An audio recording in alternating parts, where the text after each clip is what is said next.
Nesta apresentação vamos rever os 4 passos do modelo de processo de mentoria e as atitudes que são importantes a ter em conta pelo mentor ou pela mentora.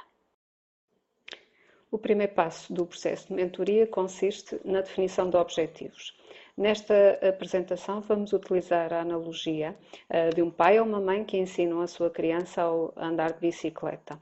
E tal como no nosso processo de mentoria, na primeira abordagem é importante motivar. E para a motivação, criar um ambiente de confiança e de segurança. Por exemplo, pensar em que local é que vão ter lugar as sessões, se são nas instalações do InnovInter, assegurar que as sessões não são interrompidas, que existe um ambiente descontraído, que existe confidencialidade e que mais ninguém está a ouvir o que se passa na sessão. Se isso não for possível nas instalações do InnovInter, pensar num outro local, num café, num jardim, por exemplo. Outra questão importante no nosso caso é definir que há uma distinção clara entre o papel de mentor ou mentora e o papel habitual do coordenador pedagógico regional, que é diretivo muitas vezes, o que não vai ser no caso deste processo de mentoria. E ao longo de todo o processo, mas particularmente nesta primeira fase, o papel do mentor ou da mentora consiste em ouvir, explorar, conhecer, aprofundar a situação do mentorado ou da mentorada e fazer muitas perguntas no sentido dessa exploração, perguntas abertas nesta fase que é muito importante. No segundo passo do processo, vamos fazer a exploração das opções face aos objetivos que foram anteriormente definidos.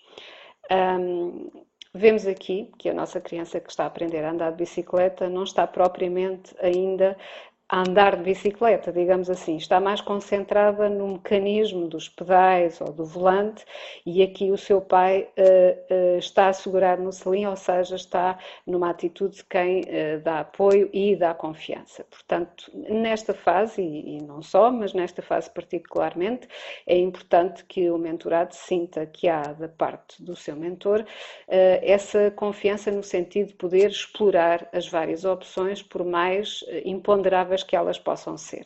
E, portanto, a atitude do mentor ou da mentora é a do investigador. Portanto, investigar as várias opções, mesmo aquelas que pareçam ser pouco prováveis, mas é esse o caminho a percorrer durante esta fase do processo. É importante que, por mais evidentes que seja o resultado de uma ou outra opção, é importante que nesta fase o mentor não dê orientações, ou seja, não dê a sua opinião face a alguma das opções, mas acima de tudo que leve o seu mentorado ou mentorada a refletir sobre cada uma das opções e, por isso, mais uma vez, o seu papel é ouvir e perguntar. O terceiro passo do processo de mentoria consiste na tomada de decisão e na escolha quanto à opção, às opções consideradas ideais ou ótimas para atingir os objetivos. No caso da nossa criança que está a aprender a andar de bicicleta, já pedala sozinha e, portanto, está na altura de criar alguns desafios. No caso do nosso processo de mentoria, aqui o desafio consiste justamente em optar por caminhos que poderão não ser os habituais para o mentorado ou pela mentorada, mas para isso é importante que o mentor se assegure que as opções estão claras, que houve reflexão por parte do seu mentorado, mas é também a altura e pela primeira vez em que o mentor ou a mentora vai dar contributos dando a sua opinião baseada na sua experiência pessoal. Isto porque, por vezes, e pode acontecer, o mentorado ou a mentorada estarem a tomar decisões ou a escolher opções que podem não ser as mais viáveis, as mais praticáveis e neste momento é importante esse contributo com base no conhecimento do mentor. No quarto passo do processo vão ser definidos os resultados.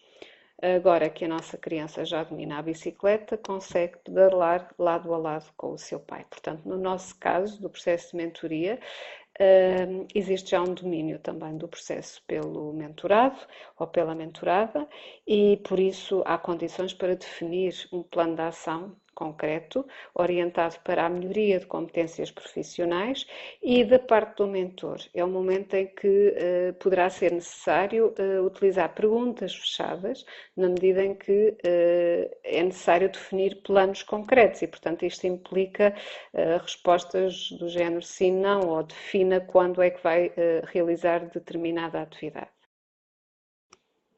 Algumas questões a ter em conta ao longo de todo o processo de mentoria, no que diz respeito à atitude do mentor ou da mentora. Procurar não criar juízos de valor ou juízos precipitados sobre as informações e as declarações que o mentorado ou mentorada vão preferindo ao longo do processo, particularmente tendo em conta que já existe um conhecimento prévio dessa pessoa e até do seu desempenho profissional. Mais uma vez, fazer perguntas abertas e, se isso ajudar no processo de elaboração das perguntas, utilizar metáforas para formular as perguntas. Procurar estar, durante a hora em que decorre a sessão, estar efetivamente concentrado naquilo que a pessoa está a dizer e, portanto, estar efetivamente a ouvir o que a outra pessoa diz. E ao longo das sessões, em cada sessão, com alguma regularidade, ir dando feedback sobre aquilo que a pessoa vai dizendo, ou seja, ir reformulando, resumindo as informações ou o ponto de situação em relação àquilo que vai sendo trabalhado ao longo das sessões.